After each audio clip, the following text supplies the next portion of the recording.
Coucou la gang, j'espère que vous allez bien. Bienvenue dans la deuxième épisode sur l'immaturité émotionnelle. Hum,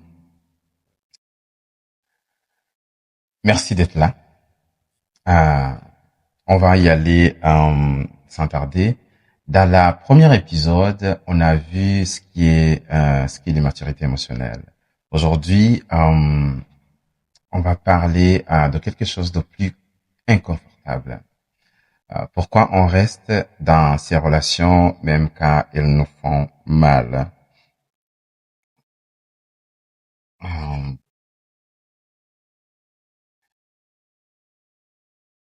alors, pourquoi on reste avec une personne immature? Et je dirais que ça, c'est le cœur du problème.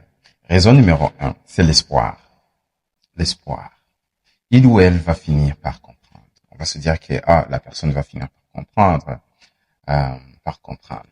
Quand ça ira mieux dans sa vie, ça changera. Tu vois. L'espoir devient une prison émotionnelle. Raison numéro 2, on va avoir les bons moments.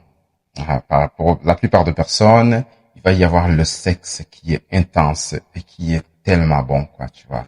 Jusqu'à ce que tu te dis, non, j'ai jamais eu du bon sexe qu'avec cette personne. Il va y avoir les discussions qui sont profondes par moment, quoi, tu vois. Et surtout, la connexion qui est réelle. C'est l'immaturité émotionnelle n'empêche pas la chimie, elle empêche la stabilité, quoi, tu vois. La raison numéro 3, il va y avoir la peur de perdre le lien, tu vois. Peur de la solitude, peur de recommencer à zéro, peur de perdre un repère, quoi, tu vois. On confond l'attachement et l'amour sain, tu vois. Et la raison numéro 4, c'est la culpabilité. Il ou elle fait ceci, plutôt il ou elle fait ce qu'il peut. Euh, je suis peut-être trop exigeant, quoi, tu vois.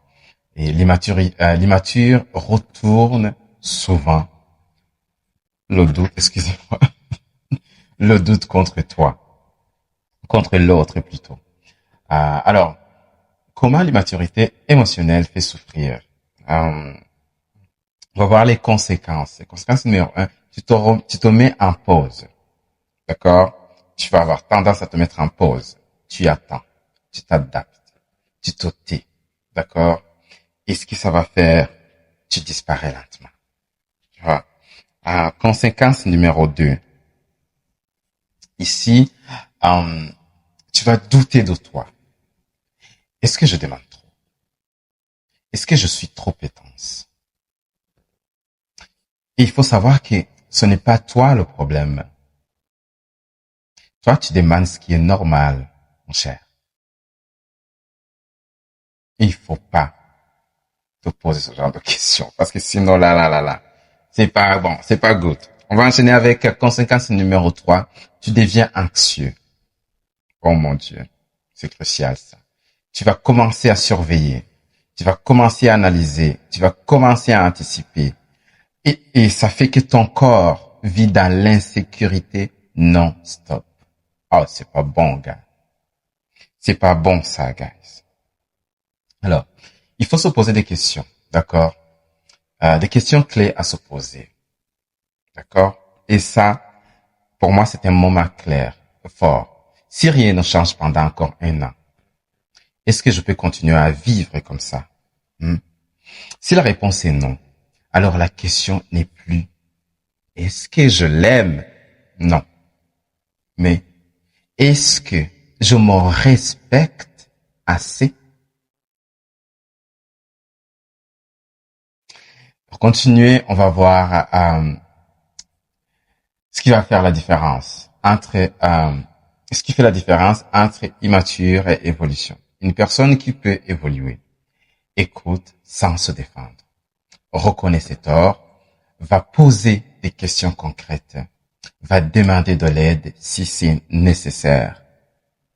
Une personne qui ne peut pas ou ne veut pas évoluer minimise, va éviter, d'accord, va repousser les discussions. Je pense que tu as vécu déjà ça plusieurs fois. Va te garder dans le flou. Oh, je ne sais pas. Oh, il faut attendre. Et il faut savoir que l'amour ne suffit pas, sa responsabilité émotionnelle qui va avec. Moi, ce que je peux dire, aimer quelqu'un qui n'est pas prêt ne fait pas de toi quelqu'un de faible. Mais rester quand tu souffres, quand tu continues à encaisser, te coûte beaucoup plus que partir. Guys, réveillez-vous. Réveille-toi, mon ami. Avant de terminer, dans le prochain épisode, on va parler de comment communiquer avec une personne émotionnellement immature. Quoi dire, quoi arrêter de dire et surtout quand arrêter complètement. Il faut savoir que la personne peut avoir 30 ans, 10 ans, 20 ans, 45 ans, 50 ans, 60 ans, mais qu'il est immature émotionnel. Malheureusement. Ça ne dépend pas de l'âge ou de quoi que ce soit, quoi, tu vois. Et dans le troisième épisode, on va voir tout ça et on va voir s'il faut partir ou pas et comment le faire, comment communiquer. Guys, merci beaucoup de m'avoir écouté. Merci d'être là. Continuez à vous abonner, partagez mes contenus si ça vous aide et à très bientôt.